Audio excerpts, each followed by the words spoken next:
Hey, fourth grade, I'm going to try reading from outside today. We'll see who comes along the trail, or if we get a lot of dogs barking, we might have to move indoors. But man, I could not pass up reading outside. It's so beautiful. I hope that you guys are outside playing today too. So, we're in the middle of chapter 32, and we're still trying to figure out what's going to happen now that we're pretty sure that Birdie is a seafaring parrot. Is the news or the media going to figure out where Birdie is? Let's read and find out on page 234. And also thank you to the publishing company Atheneum for allowing us to do this read aloud online. And airplanes. It was quiet on the street outside, which was unusual. No alpacas or ferrets or stray cats or teddy bears in the office today, which was also kind of unusual. Did the winds of change make everything weird and strange and not like usual? Birdie pushed her beak into his shoulder again, but sharply this time.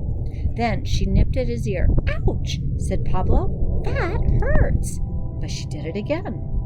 "Birdie, if you want something, why don't you just tell me what it is?" he said. "Can't you do that?" Job. Again with her sharp beak, this time right on his chin, which was not like her at all. She must be trying to tell him something, but why she didn't just tell him? Wait a minute. Pablo's mind whisked through the events of the last week. Birdie had inched out on the cable, but she hadn't actually flown. She had poured forth seconds and voices, jumbled and chaotic, but she hadn't actually said anything that came directly from her. Had she? She had not said, for example, "Pablo, I'm going to tell you the story of what really happened to you and to me and why we ended up in that tiny inflatable swimming pool." No, she hadn't said anything like that. Just the thought of Birdie saying something like that brought tears to Pablo's eyes. If only she would. He looked at her steady beak, her eyes fixed on his, at the tilt of her head, at her lavender feathers with iridescent blue-green underfeathers, so beautiful, so unearthly. Surely, if there were any way for Birdie to speak to him in her own voice, to tell him the true story of his beginnings, surely she would do so. She had taken care of him his whole life, after all. And then Pablo turned to Maria. "Maybe she can only make sounds that she's already heard," he said, trying to puzzle this out. "Maybe only when the winds of change are here. That would be the simplest explanation, after all, wouldn't it?" "Oh, it would," said Maria. "You would make a good scientist, Pablo." Pablo remembered the awful sound of the man's voice in the room in the middle of the night. He remembered the frightened look in Birdie's eyes in the bakery when she hadn't been able to stop bringing forth voices. He remembered also the night he had found her inching out on the cable, high above the street.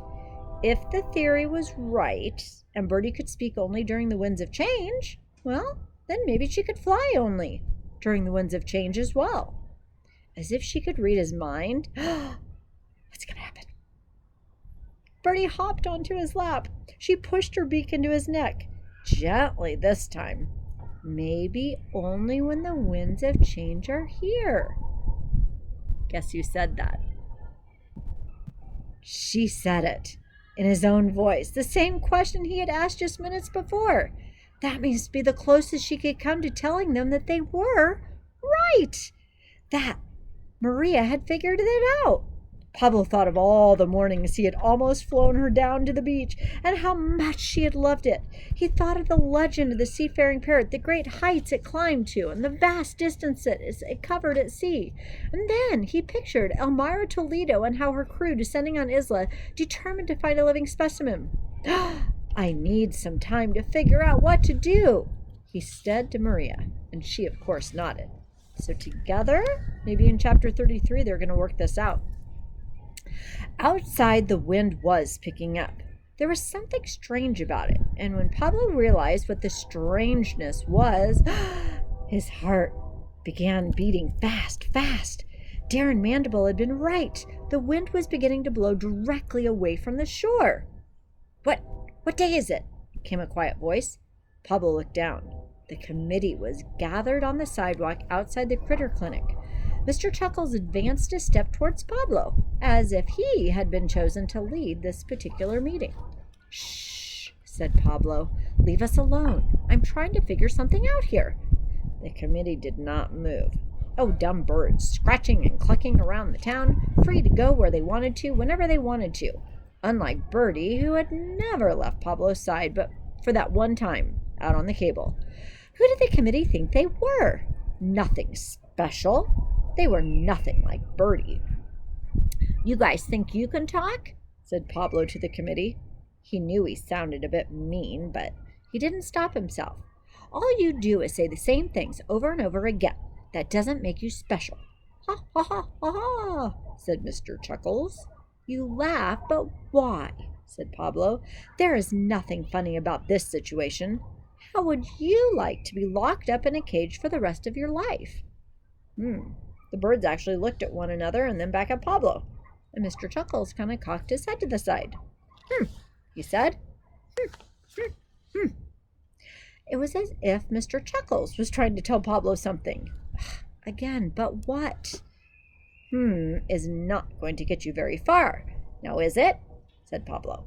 He just kept saying mean things. The other birds cocked their heads, blinked, opened, and closed their beaks. All except Rhodey, who just kept scratching the same little place on the sidewalk, as if he were tapping out some kind of Morse code or something.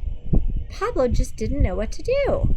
He thought back over all the years he and Bertie had been together and all the times he told her the things he couldn't tell Emmanuel or anyone else. Things about his non-birthday, about how his Dios me bendiga necklace had just appeared, about his own ideas of where he might have come from, and why he had been set upon the ocean alone. And Bertie knew all these secrets. She was quiet against his chest. Something about her silence and her stillness really unnerved him. Her eyes were fixed on something in the sky, and he followed her gaze upward. The cable swayed high above them, a gray snake, and across that chasm of the air, small birds swooped back and forth. And I think we're going to have some neighborhood noise. I'm going to have to stop right there for today. Bye, guys.